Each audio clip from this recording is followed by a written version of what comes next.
Olá, mais um Conexões. Eu sou a Camila Maia, apresentadora do programa, sou uma mulher cis, de pele clara, tenho cabelos escuros e lisos abaixo dos ombros, olhos também escuros.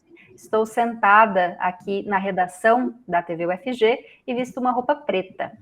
Quem faz a interpretação para Libras nesse bloco é o professor Diego Barbosa. Ele é coordenador do Labitav. O professor se descreve como um homem de pele clara, com cabelos e olhos castanhos e uma barba cheia. Olá, professor Diego, muito obrigada pela sua presença.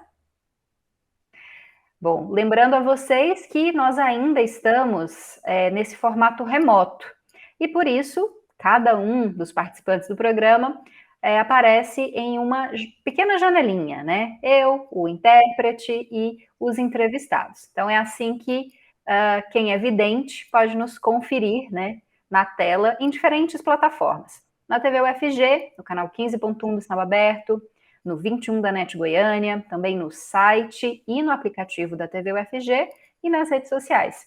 No YouTube você pode conferir todos os nossos programas que já foram produzidos e acompanhar também a transmissão simultânea à TV.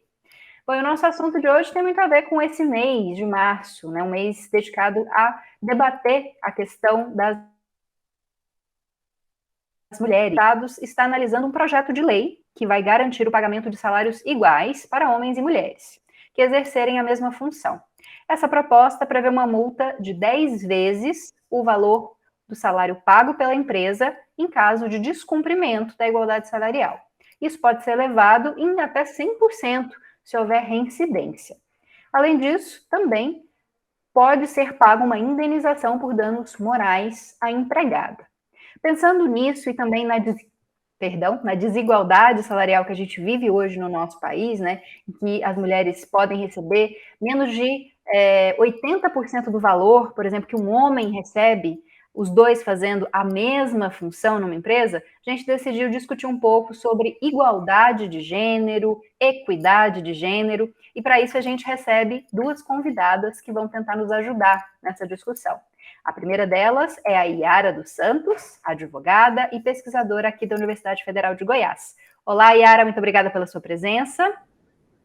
Obrigada, Camila, obrigada pelo convite. Aos que não me conhecem, meu nome é Yara Nunes, aqui me apresento como uma mulher preta, no momento com cabelos presos de rabo de cavalo, uso óculos de grau e nesse momento com uma camisa preta de bolinhas brancas. Obrigada, Yara. Yara, você prefere o Nunes, então, né? Vou até pedir para a gente, se puder, depois, Carlos, alterar na tarjinha que aparece embaixo do nome dela, para que a gente coloque o nome, né, que mais representa a nossa entrevistada. Bom, a gente também vai conversar com a professora da Faculdade de Ciências Sociais da UFG, a Mariana Assis. Muito obrigada pela sua presença, Mariana, seja bem-vinda ao Conexões. Eu que agradeço, Camila, o convite para estar aqui conversando com você e com a Yara hoje. Eu sou uma mulher branca, cis, de cabelos pretos, um pouco abaixo do ombro, olhos castanhos e estou vestindo um vestido vermelho. Hoje estou falando aqui do meu escritório de trabalho. Tá certo. Queria que primeiro, antes da gente entrar nessa discussão sobre os projetos de lei, sobre o que a gente tem hoje, né, na legislação em relação à equidade salarial, que a gente falasse um pouco sobre essa terminologia, né? Igualdade de gênero, equidade de gênero.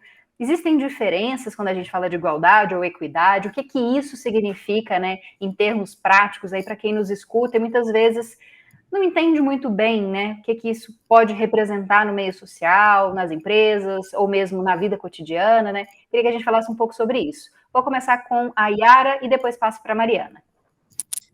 Camila, juridicamente falando, sei que a Mariana vai falar um pouco aí das questões, das terminologias, mas através das ciências sociais, através da sociologia, mas falando pelo direito, a equidade é justamente nós criarmos condições para que aqueles desiguais eles possam manter um equilíbrio. Então, aqui nós temos uma fala que desde o primeiro período da Faculdade de Direito já se escuta muito, que é tratar os iguais com igualdade e os desiguais na medida em que eles se desigualam. Então, quando nós falamos em trazer equidade, trazer equiparação, principalmente em questões salariais, é justamente isso, trazer possibilidades jurídicas para que as pessoas possam ali ser equilibradas no pagamento, ser equilibradas na captação de mão de obra, digamos assim, para que se torne menos injusto a forma de trabalho e a forma de remuneração. Bom, Mariana, queria que você também fizesse, né, a sua contribuição para falar sobre isso. Lembrando também que a gente fala de igualdade ou equidade também fora do mercado de trabalho, né? A Yara citou bem a questão do mercado de trabalho, mas a gente pode ampliar isso para outras esferas, né, da nossa vida em sociedade. Sim, eu acho que quando a gente pensa em igualdade, né, essa é uma palavra que esteve sempre presente, né, nas lutas dos grupos marginalizados e excluídos socialmente, né? Então, quando a gente olha toda a luta dos movimentos feministas, dos movimentos de mulheres, né, reivindicando a igualdade, né, a luta do povo negro, a luta dos povos indígenas, reivindicando essa igualdade. E eu acho que a equidade ela vem um pouco problematizar, porque a igualdade, e essa é uma crítica, né, que é muito feita a esse paradigma da igualdade, a igualdade a gente toma como ponto de partida ou ponto de saída o local onde estão aqueles grupos que são privilegiados ou que estão no topo, né, das hierarquias sociais. Então, muito se critica a demanda por igualdade, por exemplo, do movimento de mulheres, do movimento feministas, porque se isso significaria tornar as mulheres iguais aos homens. O que é impossível, porque, afinal de contas, as experiências sociais, as trajetórias, né, elas são distintas, e a gente precisa levar em consideração essas trajetórias e essas distintas necessidades. Porque se fosse simplesmente igualar as mulheres aos homens, como que a gente reconheceria, por exemplo, o direito à licença-maternidade? Né? Ou como a gente reconheceria o fato de que as mulheres elas são majoritariamente as principais sujeitas a assédio sexual. Né? Existe assédio sexual contra homens, existe assédio sexual, né, contra pessoas que não se identificam nesse binário, homem e mulher, mas em grande medida, né, as mulheres elas acabam sendo muito recorrentemente as principais vítimas do assédio sexual. Então a ideia de equidade, ela vem então levar em consideração esses diferentes lugares sociais, essas diferentes trajetórias, né, e esses lugares sociais que são determinados pelas hierarquias de poder e pela distribuição aí mesmo de poder e de possibilidades na sociedade. Quando a gente fala de uma forma mais, vou dizer, fora da academia, né, quando a gente tenta buscar isso no nosso dia a dia, você disse de que a gente tenta se equiparar àquele que está no mais alto da escala, né, que há a ideia de que as mulheres devem ocupar o mesmo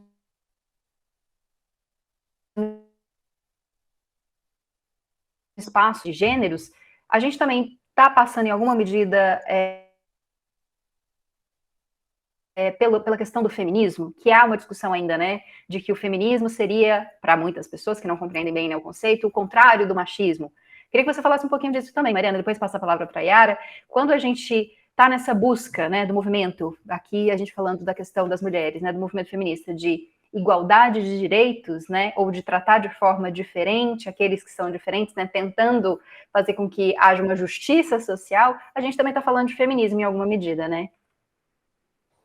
Sim, sim, com certeza, assim, né, a história de luta do movimento feminista, o movimento feminista, ele surge, né, as mulheres se organizam em torno do feminismo, inicialmente, para denunciar as desigualdades sociais que elas viviam. Então, quando a gente vai olhar, assim, as primeiras escritas, as primeiras intervenções, né, vinham muito desse desejo, dessa necessidade de, por exemplo, reconhecer as mulheres como sujeitas dentro dos espaços públicos, né?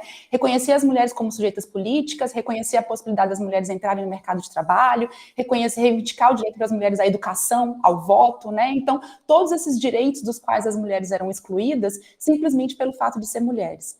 Mas aí, quando a gente fala desse primeiro feminismo, aí, né, um feminismo que é um feminismo associado ao liberalismo, um feminismo que é muito conhecido como feminismo de primeira onda, né, é esse feminismo que depois, mais tarde, vai ser criticado, né, por exemplo, representantes dos movimentos feministas negros, que vão dizer, olha, mas as mulheres negras, historicamente, sempre trabalharam fora de casa, né? Então, essa reivindicação, por exemplo, por ocupar o mercado de trabalho, é uma reivindicação de mulheres brancas, de classe média, que tiveram esse direito negado, porque as mulheres negras sempre estiveram trabalhando, elas sempre ocuparam a força de trabalho.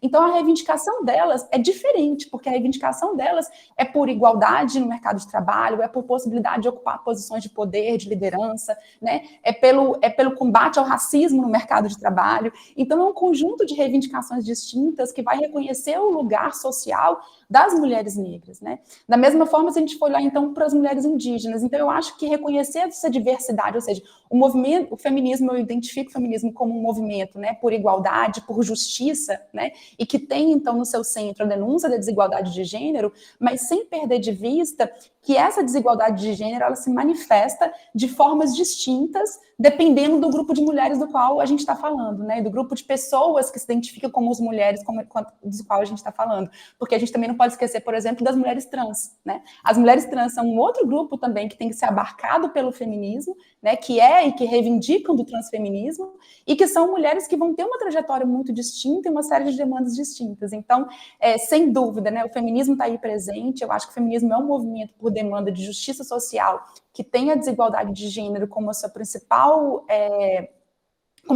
inimigo, né, o principal ataque a ser feito, mas sem desconhecer o fato de que diferentes grupos de mulheres, de pessoas que se identificam como mulheres na nossa sociedade, vão sofrer essa desigualdade de formas igualmente distintas, e isso tem que ser reconhecido também, e a gente tem que trabalhar também no sentido de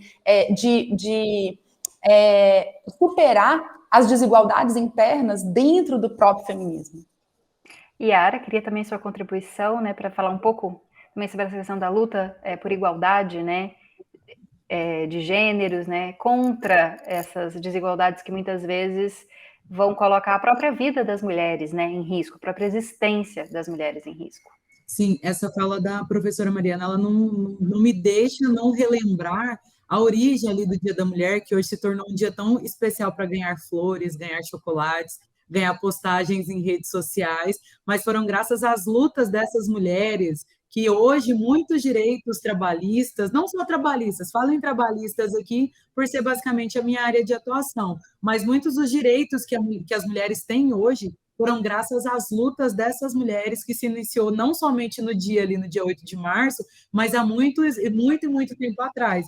Então, acredito que agora que nós trazemos muito para o debate também as mulheres trans, eu acredito que essas lutas de hoje vão ser o que vão garantir equidade, garantir direitos para as próximas sociedades. Então, tudo parte de luta, tudo parte de grupos, e os grupos feministas foram essenciais para que hoje as mulheres possam ter condições de trabalho de forma...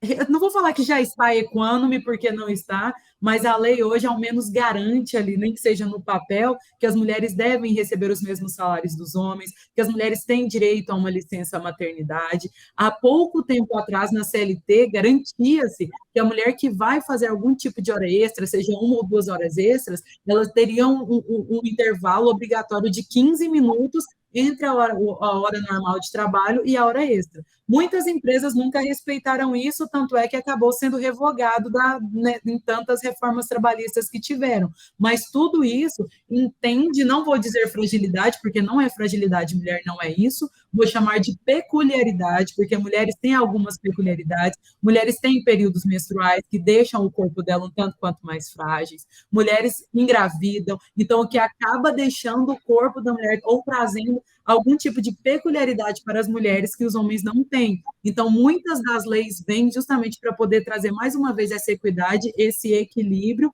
e muitos desses direitos, muitas mulheres acabam também não sabendo que elas os têm.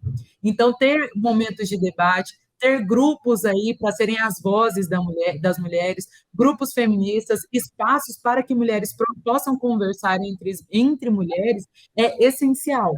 Então, assim, concluindo aqui essa fala, a representatividade feminista nos alcances e nas buscas por direitos para tornar ali a relação social entre homens e mulheres um tanto quanto mais equânime, porque nós sabemos que, historicamente, os homens sempre tiveram muito mais direitos do que mulheres, é essencial para que a gente possa chegar num mínimo de equilíbrio e dignidade para nós, mulheres.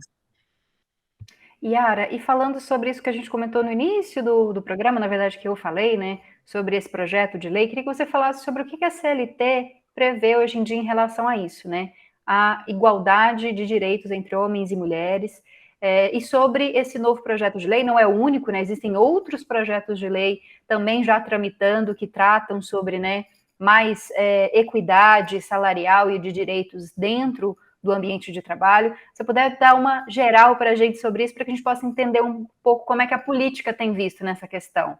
Sim, não somente a CLT, mas a própria Constituição Federal de 1988, ali no artigo 5º, já traz a igualdade entre homens e mulheres. Então, isso não é algo que veio da CLT, apesar da CLT ser bem anterior à nossa atual Constituição Federal, mas já há previsão de que homens e mulheres devem ter os mesmos salários. Mas a gente sabe que isso, infelizmente, não acontece, e dentre diversas reformas trabalhistas que foram sendo implementadas, falando de forma mais simples aí, nesse decorrer das leis trabalhistas, das alterações todas, falando em emenda constitucional de 1995, que trouxe diversas alterações também, não quero ser tão técnica aqui, porque acredito que não é o espaço, mas mais essa reforma aí, eu também chamo de reforma, porque vai estar fazendo algum tipo de alteração dentro das leis trabalhistas, é mais uma forma de garantia de coibição dessa diferenciação de trabalho entre homens e mulheres. Falando de forma mais prática, em casos de ter que ajuizar uma ação trabalhista, por muito tempo, o dano moral na Justiça do Trabalho foi e é muito difícil de se conseguir, diferente do que acontece na Justiça Comum, na Justiça Civil, na Justiça Criminal, nem tanto, mas na Civil Estadual, na Civil Federal, é comum receber danos morais e é muito comum entrar com ação de danos morais e conseguir receber esses valores. Na Justiça do Trabalho é muito mais complexo. Para você conseguir comprovar um dano moral, tem que ser algo que está muito ali nítido, muito sofrido, muito escancarado para se conseguir. E essa relação de diferenciação de salário entre homens e mulheres, essas discriminações que acontecem no ambiente de trabalho, eram um dos motivos para se entrar com ações de danos morais e dificilmente conseguir ter êxito na sentença. Então, com esse projeto de lei agora, é mais uma legislação, é mais um instrumento legal que garante e assegura para a mulher que, se acontecer isso na relação de trabalho dela, ela vai ter segurança de que ela vai poder ajuizar uma ação e ter a possibilidade de receber esse recurso. Para se ter uma ideia, além de multas que a gente sabe que é possível se aplicar, para se ter uma ideia, a maioria hoje, se você pegar estudos que mostram a quantidade de pessoas que ajuizam ações na Justiça do Trabalho sobre danos morais, é mínimo o percentual de quem efetivamente consegue receber. Então, está reduzindo a Justiça do Trabalho por muito tempo aí nos últimos anos,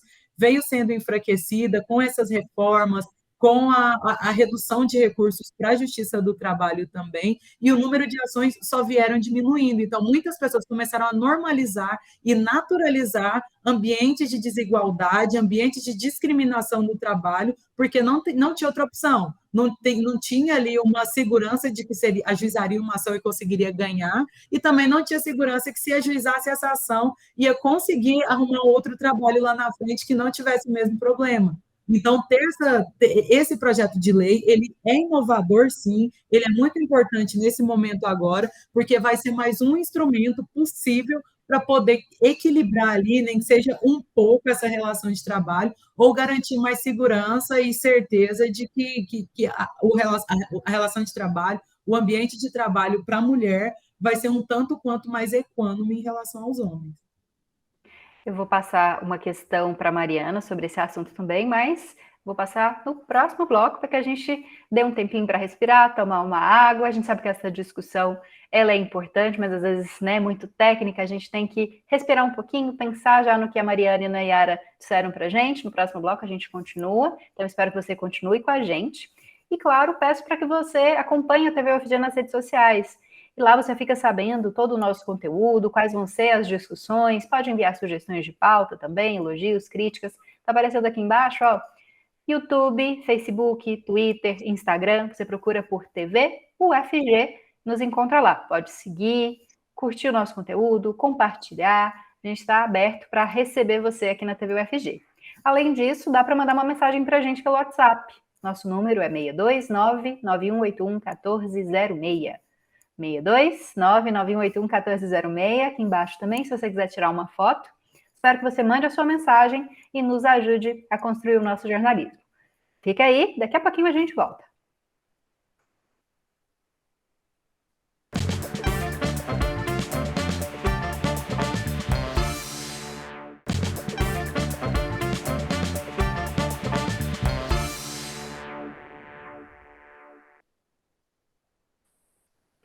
Estamos de volta com Conexões de hoje, que está discutindo igualdade de gênero, nesse mês da mulher, no mês de março. E nós estamos conversando com a Yara Nunes, advogada e pesquisadora da UFG, e com a Mariana Assis, professora da Faculdade de Ciências Sociais da UFG. E para fazer a interpretação para Libras nesse bloco, eu conto com a presença do Diogo Marques, que é integrante do Labitave. O Diogo se descreve como um homem de pele parda, com cabelos e olhos castanhos escuros. Muito obrigada pela sua presença, Diogo. Bom, vamos voltar então ao nosso tema. Como eu prometi no bloco anterior, queria que a Mariana falasse um pouquinho sobre essa questão também, dessa possibilidade que esse projeto de lei, né, pode trazer, caso aprovado. A Yara destacou a importância de se estabelecer algo que determine, né, algo que, na verdade, conceitue, né, o assédio moral, e que haja a possibilidade das pessoas entrarem, né, com uma ação que seja efetiva, né, de danos morais. Queria que você salientasse também o que você acha desses projetos, Mariana, dessa tentativa de realmente alcançar essa equidade, pelo menos salarial, né, já que, como disse a Yara, desde 88 existe na Constituição um artigo que determina essa igualdade, mas a gente sabe que na vida real, na prática, isso não acontece, né? Sim, Camila, eu acho que é isso que a Yara disse, né? Ou seja, não seria necessário que a gente tivesse uma reforma da CLT para reconhecer essa igualdade. Essa igualdade já está garantida na Constituição, né? E de uma forma, inclusive, mais avançada do que o texto que a gente tem hoje na CLT, porque reconhece também a desigualdade de raça, para além da desigualdade de gênero, para além da desigualdade, né, de etnia. Então, o texto constitucional ele é um texto muito avançado em termos de garantia da igualdade, mas ele, de fato, ele não se mostrou suficiente. E parece que a gente vive, eu acho que a gente tem uma cultura, né, muito legalista, não só o Brasil, mas vários outros países, né, que enquanto não tiver uma lei específica no código, seja no Código Civil, no Código de Processo Civil, na CLT, a gente não tem isso efetivado, né, não tem isso reconhecido e não é aplicado por nossos tribunais, assim, porque para além da Constituição, a gente tem uma série de tratados e convenções de direitos humanos dos quais o Brasil é signatário, né, direito internacional, que vincula o nosso país e que também não é respeitado nem aplicado pelo Poder Judiciário. Então, acho que primeiro, assim, do ponto de vista simbólico, né, e político, é muito importante que a gente tenha isso reconhecido na nossa CLT. Acho que, por outro lado, mostra também uma atenção da sociedade brasileira para esse problema, ou seja, né, para a gente chegar até esse momento em ter uma lei sendo proposta, significa que existe um debate público, um diálogo público sobre isso, né? Existe uma atenção da sociedade brasileira para esse problema, né, que reconhece, coloca isso na agenda política e reconhece esse como um problema central, um problema que deve ser tratado. Então eu vejo com muita alegria mesmo, recebo com muita alegria esse projeto de lei, espero que ele seja aprovado muito em breve, mas eu acho que como todo projeto, toda lei que a gente tem no Brasil, leis avançadas, acho que aí a grande questão depois vai ser a implementação, a efetivação dessa lei. Né? E só para dar um exemplo que eu acho que todo mundo que está assistindo a gente deve, né, se lembrar agora recentemente, que são os casos de trabalho análogo à escravidão, né, lá nos vinhedos, nas vinícolas do sul do Brasil. Ou seja, a gente já tem uma legislação, uma Constituição que proíbe o trabalho análogo à escravidão há muito tempo. Né? E isso continua acontecendo em diversos lugares no Brasil. Então, a gente tem um problema muito sério, que eu acho que é de capacidade mesmo do nosso Estado de implementar essas políticas públicas que a gente tem nas nossas legislações. Então, vai ser muito importante que a gente tenha um Ministério Público do Trabalho aí capacitado, né, e preparado para poder fazer também fiscalização nesse espaço de trabalho, porque as ações que vão chegar individualmente, né, que a Yara estava explicando para a gente, o que ela estava mostrando para a gente é que existe uma dificuldade muito grande para as pessoas acionarem. Se essa lei só for aplicada naqueles casos em que as pessoas decidem acionar o Poder Judiciário, a gente vai estar protegendo uma parcela muito mínima, porque quem tem recurso e coragem e disposição para ir até a Justiça do Trabalho é um número muito pequeno quando comparado à enormidade que é o grupo das trabalhadoras brasileiras, das mulheres que estão no mercado de trabalho. Então, é muito importante que a gente tenha um outro mecanismo, que é um mecanismo mesmo preventivo, né, de garantir que haja uma fiscalização efetiva dos locais de trabalho para verificar se essa lei está sendo cumprida no dia a dia, que a gente não espere a judicialização para que haja o cumprimento, né, e que haja pelo pagamento de multa, mas que haja um processo anterior mesmo de implementação de uma política pública que demanda, aí, então, um engajamento da sociedade civil, o engajamento do Ministério Público do Trabalho, né, e um engajamento de órgãos de fiscalização aí como um todo, e eu acho que uma conscientização também dos empregadores, né, dos donos das empresas, dos locais de trabalho, aqueles que estão empregando, ou seja, a gente tem que ter um processo também de convencimento, de conscientização daqueles que empregam trabalhadores e trabalhadoras da necessidade de transformarem essa igualdade em realidade no espaço de trabalho. Porque eu acho que essa igualdade ela tem que ir além da igualdade só de salário. A gente tem que pensar o que significa um espaço de trabalho adequado para mulheres e homens e pessoas não binárias, né? A gente precisa de pensar, então, é toda uma lógica da igualdade que vai reconfigurar mesmo a geografia dos locais, né? O modo como a gente trabalha, as regras que se aplicam, enfim, eu acho que vai, inclusive, muito além da questão salarial apenas. E passando para um outro ponto que vai além da questão salarial, como disse Mariana, a gente sabe que existe uma divisão do trabalho doméstico que é extremamente desigual, né, entre homens e mulheres. Geralmente, as mulheres sempre têm um segundo turno a fazer assim que chegam em casa, né? As mulheres que trabalham fora, quando chegam em casa, também têm que trabalhar em casa, e é um trabalho não remunerado, apesar de ser importante para a manutenção, né, da vida, da existência, principalmente, né, das famílias, né, dos filhos, enfim. E os homens, a gente sabe que às vezes fazem um quarto desse serviço, quando fazem, né? Yara, como é que a gente poderia discutir isso também, né? Sei que seria difícil legislar sobre a vida privada das pessoas, mas que forma de compensação poderia haver em relação a isso? Existe em algum país em que haja essa previsão legal, né, de algum tipo de compensação pelo trabalho não remunerado, doméstico, que as mulheres têm que fazer a mais, né? Infelizmente, dentro de qualquer justiça do trabalho, infelizmente ainda não existe algum tipo de remuneração para aquelas mulheres que exercem talvez o trabalho mais difícil que existe, que é o trabalho doméstico, porque é um trabalho que não acaba, é um trabalho contínuo, é um trabalho constante, e é um trabalho de dedicação assim efetiva e o tempo todo, é o tempo inteiro de dedicação exclusiva. O que já existe, inclusive existe aqui no Brasil, é a possibilidade dessas mulheres que trabalham em casa, que elas não saem para trabalhar para um empregador, mas elas desempenham ali a sua atividade doméstica, cuidando do seu lar, cuidando dos seus filhos, cuidando de si, cuidando da sua casa. Existe a possibilidade que essas mulheres sejam contribuintes do regime geral de previdência social. Então, hoje, as mulheres que trabalham em casa, eu preciso pegar em que ano exato que houve essa modificação na lei previdenciária, mas eu já adianto que foi após anos 90, então é algo muito recente. Então, elas passaram a ter a possibilidade de serem contribuintes individual do regime geral de previdência social. Então, ao menos isso, as mulheres que trabalham em casa, elas têm garantido que se elas contribuírem para o regime geral de previdência social, contribuírem para o INSS de forma mais prática, elas podem se aposentar em determinada idade. Mas aí nós trazemos uma outra questão muito grande. Como que alguém que trabalha em um trabalho não remunerado vai conseguir mensalmente ter o recurso para poder fazer o pagamento daquela guia para a Previdência Social, fazer aquele pagamento que não é tão alto, mas para quem não tem rendimento nenhum, ele se torna de valor assim, infinito.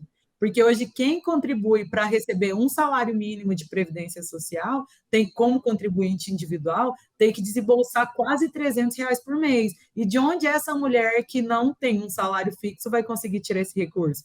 Então, é uma discussão que ela vai, talvez, muito além do direito previdenciário, ela vai muito além do direito do trabalho, ela envolve uma discussão muito mais ampla e que muitos grupos precisam articular, muitos deputados, senadores, empregadores, sindicatos, que são muito importantes, que apesar de também terem sofrido um certo enfraquecimento de alguns anos para cá, são fundamentais pelas lutas coletivas das trabalhadoras e dos trabalhadores, que sem o direito coletivo nós não temos a possibilidade de conseguir direitos privados, direitos individuais.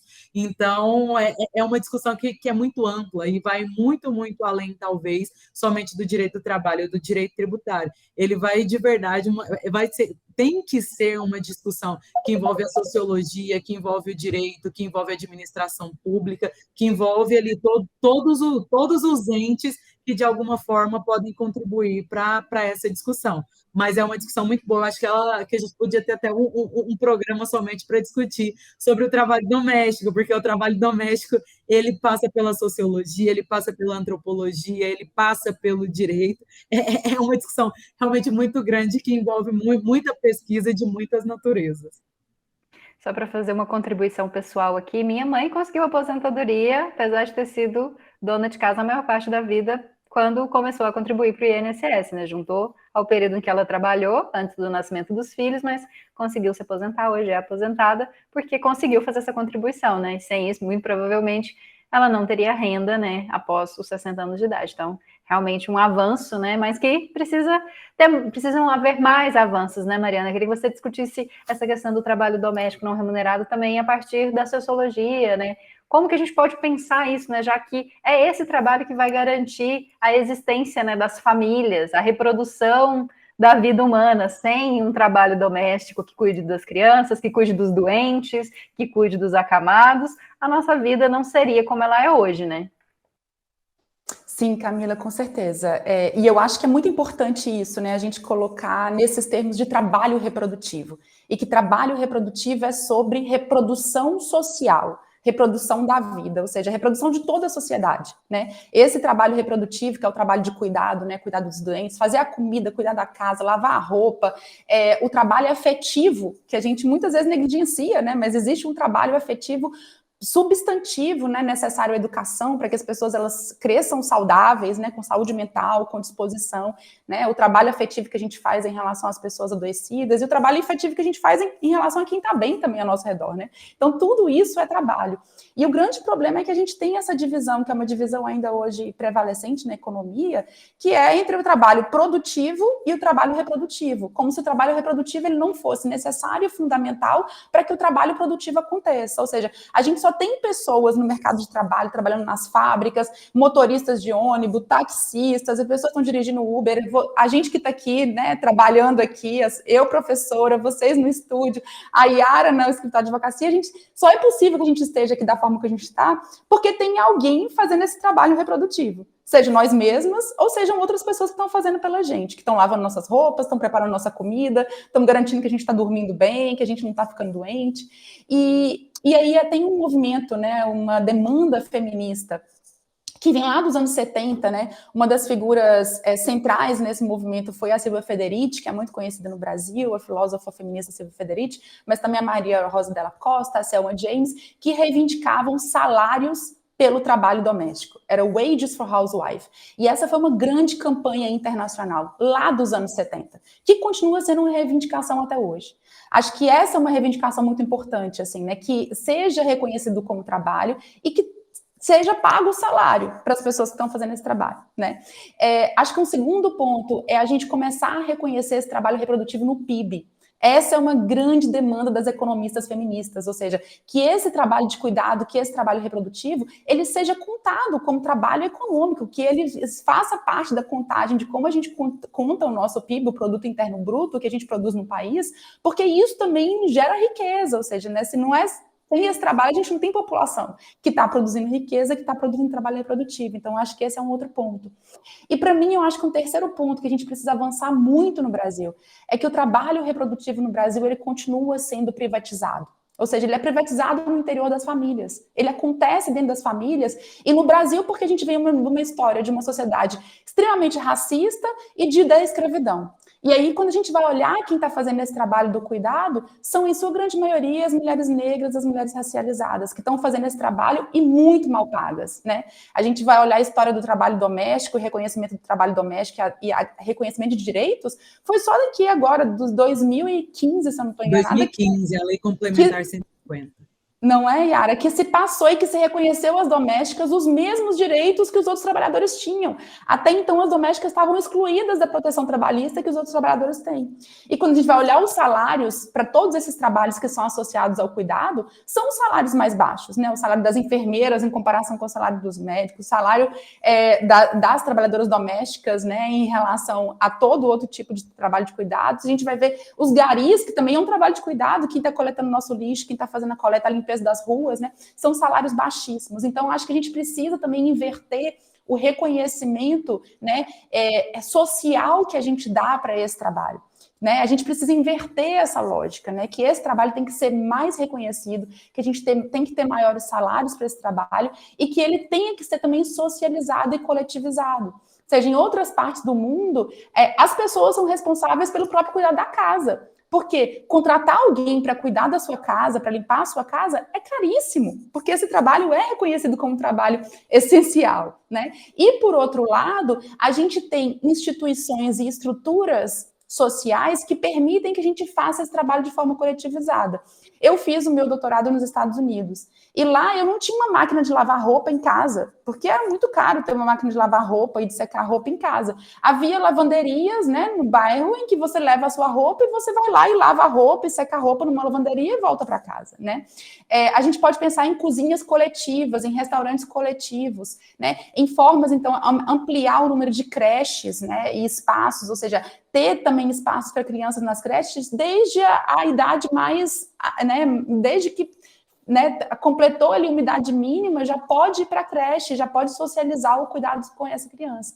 Então, acho que a gente pensar esses mecanismos de socialização do trabalho do cuidado para que a gente retire essa carga das mulheres e do espaço privado e para que a gente reconheça que isso é um bem coletivo e que, portanto, tem que ser socializado entre todas nós e todos nós temos que nos beneficiar também daquilo que é fruto desse trabalho, né?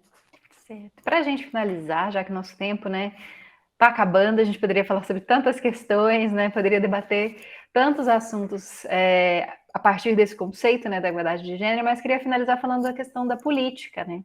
A gente sabe que existem cotas, existem legislações a respeito, né, da participação, né, do aumento da participação de mulheres na vida política, mas a gente sabe que isso ainda é ineficiente, né, para alcançar realmente a representatividade nos nossos espaços de decisão, né, e que vão poder alterar a legislação e alterar a nossa vida em sociedade. E aí a gente cita de forma mais específica também a questão das mulheres trans, né, que recentemente sofreram graves ataques nesses espaços de poder. Então, queria que a gente falasse um pouco disso, Yara. A gente ainda tem um caminho longo a ser trilhado para alcançar, não vou dizer nem a equidade, né, mas um espaço um pouco mais representativo para as mulheres cis, trans e as mulheres de diferentes grupos étnicos também.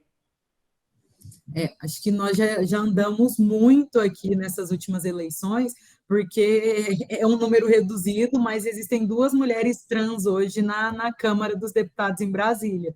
Então, talvez o discurso agora seja um pouco mais flexibilizado, porque existem essas 2 mulheres trans lá dentro. E mesmo assim, ainda aconteceu o que aconteceu aí nos últimos dias.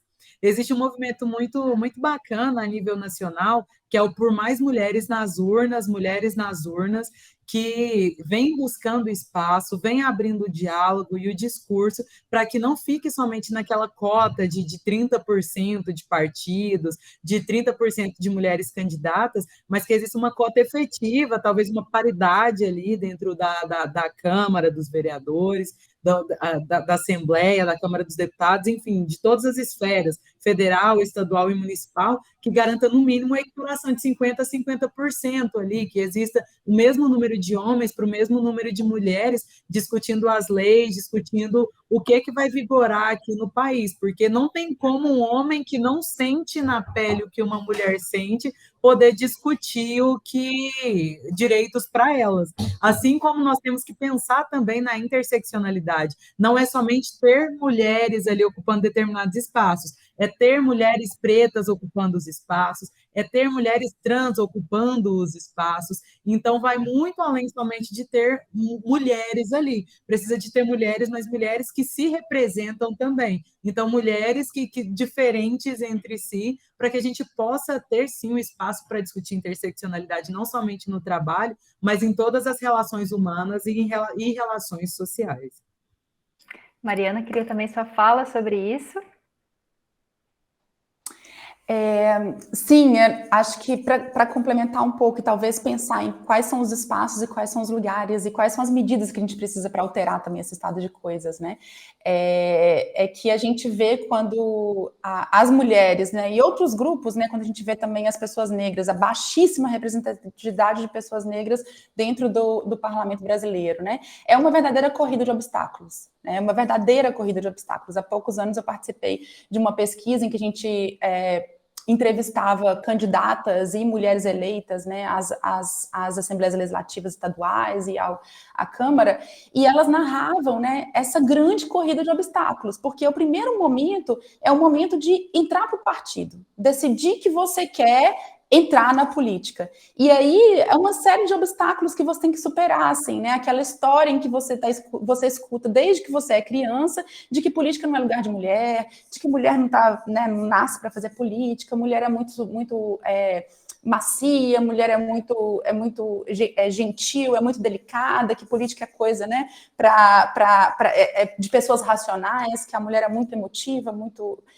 e que por isso é muito sentimental, e que por isso então não é adequada à política. Então você precisa primeiro superar essa barreira, acho que cognitiva mesmo que a gente tem, e de entender que o lugar de mulher é na política e é onde mais ela quiser. Né? Segundo, depois quando essa mulher decide, então, né, se engajar na política, ela vai encontrar uma série de obstáculos, e um deles é aquilo que a gente já falou aqui agora, esse trabalho de cuidado. A dupla, a tripla jornada das mulheres vai impedir, elas não vão ter tempo para poder participar das reuniões de partido, da mesma forma que os companheiros e colegas homens, elas não vão ter tempo para se dedicar e fazer campanha da mesma forma, porque além do trabalho, mesmo que elas se dediquem totalmente à política, elas têm essa outra série, essas cargas, essas responsabilidades, trabalho de cuidado, né, que os outros não têm. As estruturas dos partidos também, gente, os partidos precisam alterar, os partidos precisam mudar. Quando a gente olha para a composição dos nossos partidos, os partidos brasileiros, a gente olha para quem são as lideranças nos partidos e as dinâmicas internas dos partidos, os partidos são espaços extremamente machistas, né? Os partidos continuam sendo, né, a grande maioria deles, espaços onde você tem lideranças masculinas que estão há muito tempo, que não abrem espaço para poder, e não existe uma dinâmica interna mesmo de reconhecimento da desigualdade de gênero. Então, eu penso que, para além da gente conseguir avançar, para a gente conseguir avançar no parlamento, né, esse avanço ele tem que acontecer em vários outros espaços da sociedade. Né? A gente já falou aqui do espaço da família, a gente falou do espaço do mercado de trabalho, e a gente tem que pensar, então, nesse avanço também no contexto das nossas instituições. Quando a gente olha para as nossas instituições, os partidos, mas também para dentro da universidade, para dentro do Poder Judiciário, Ministério Público, né? Qual que é a cara das nossas instituições, qual é a cara dos nossos partidos, né? A cara dos nossos partidos, das nossas instituições e do nosso parlamento não é a cara do Brasil, né? A cara que a gente vê lá, né, é uma cara majoritariamente homens cis, brancos, né, de classe média alta, e isso não é o que representa o nosso país. Então, eu penso que é muito importante a gente reconhecer que acho que essa é um problema estrutural que a gente tem, e que a gente vai precisar, então, trabalhar isso, né? Os movimentos vêm fazendo, a Yara apontou isso, né? De forma muito importante, né? Que os movimentos feministas, mas também o movimento negro, né? Os povos indígenas no Brasil, vêm fazendo isso, né? O movimento LGBTQIA+, né? Apontando, então, a necessidade da gente ir transformando essas relações, né? E essas configurações nos diferentes espaços sociais que a gente habita. E aí, eu acho que para quem está assistindo a gente, é pensar que isso também é tarefa de cada uma de nós, assim, né? Que isso não está só lá também para quem está nesses espaços de poder, mas que no nosso cotidiano a gente pode implementar ações que vão ampliar esses contextos de igualdade. Tá certo. Bom, queria agradecer muito a presença de vocês duas, uma ótima conversa, com certeza muito esclarecedora para o nosso público. Obrigada, Yara, pela sua presença. Eu que agradeço o espaço, Camila, agradeço o convite, agradeço também a professora Mariana por esse momento aqui, e me coloco à disposição para que a gente possa voltar a ter esse bate-papo, que foi muito bom, e trazendo outras temáticas também que acabaram surgindo dessa nossa conversa, mas que são de total importância e têm a mesma relevância dessa de igualdade de salários. Muito obrigada aí pela oportunidade. A gente vai discutir sim, com certeza a gente gosta dessas temáticas, né, aqui no Conexões. Obrigada também, Mariana, pela sua presença. Eu que agradeço, Camila. Contem sempre comigo e foi um prazer conhecer a Yara, ouvir a Yara, aprender com ela aqui. Muito obrigada. E agradeço também aos Diegos, né? O Diego e o Diogo, Sim. pela interpretação.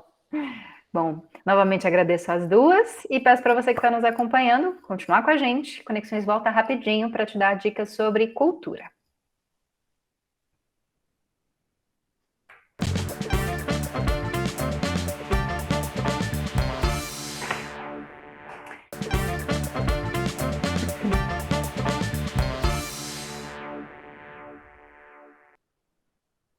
Estamos de volta com Conexões e nesse último bloco a gente fala sobre cultura.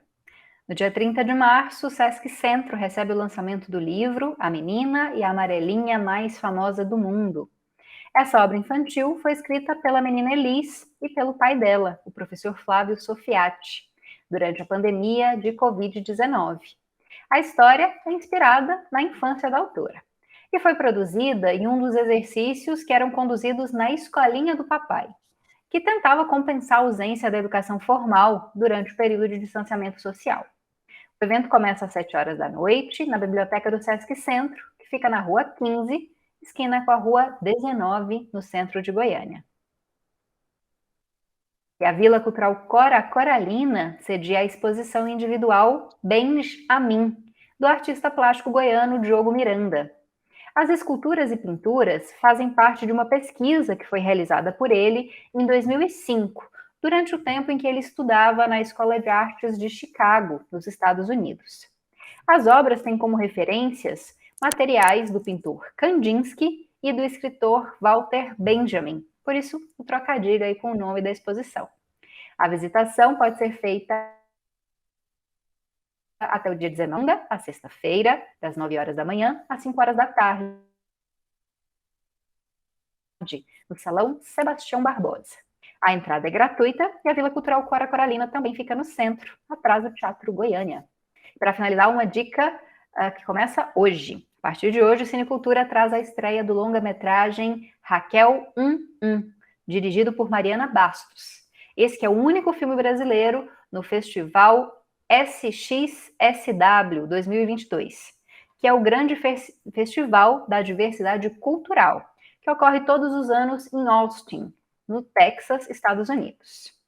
Na programação da Sala do Cinecultura, também seguem em exibição as produções Medusa, Close e o Massacre da Serra Elétrica, perdão.